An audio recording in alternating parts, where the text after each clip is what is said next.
The Bible, old, boring, and irrelevant. That's not shocking to say unless you're a pastor like me.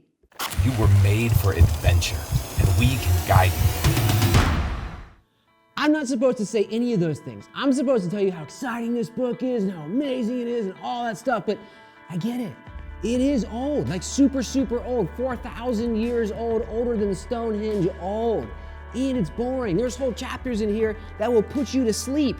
Like genealogies of so-and-so begat so-and-so, who begat so-and-so, who begat so-and-so. It's boring and irrelevant. Look, it's a whole book about God, and if you're not interested in God, you're not going to be interested in this book. Just like all the old books about dead people my dad reads. I'm like, Dad, I don't care. They're dead. 400 years ago dead. I don't ever plan on meeting them. So I get it. Totally irrelevant.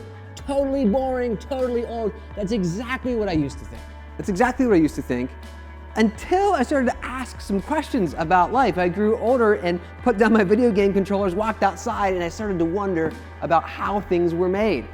And the answers I found around me were somewhat depressing and dissatisfying. I was told that everything was an accident, that all that was inside of me was a collection of cells and there was no meaning behind it. So I started to look for answers. Is that true, or was there a bigger story happening around me? Was there a meaning behind the universe?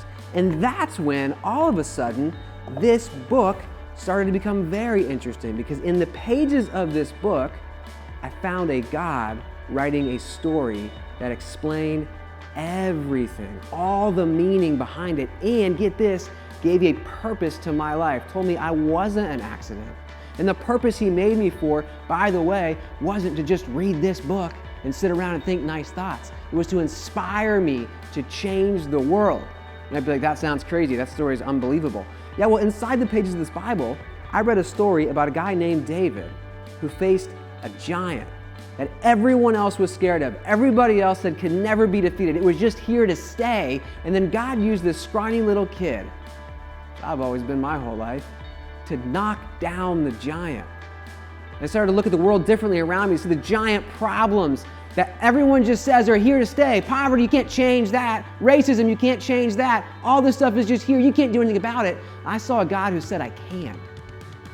My life took on a completely different meaning, a completely different purpose. I read about a guy named Jesus who redefined love, who loved me so much, he didn't wait for me to be good enough to deserve him. He just loved me at my very, very worst. He gave his life for me and changed what love means. There is richness in here. There is depth in here. There's purpose in here. There's meaning in here. And if you're lacking any of those things, I'm telling you, this is where you're going to find it. But don't go in here alone. If you walk in here alone, do you know what you're going to find? You're going to find boring, confusing, old, irrelevant, and you'll probably give up. If you have those same questions as me, is there more to what I see? Is there a story behind the world and everything in it? Why am I here? Dive in with us. You can download the Crossroads Anywhere app. It's completely free. Every day we put a section of scripture in there, a chapter out of this book, the Bible, and we read it together. There's a feature that allows us to share our thoughts with each other, to say, I read this thing and it makes me think about X, Y, and Z. I read this and it encouraged me because I'm in there.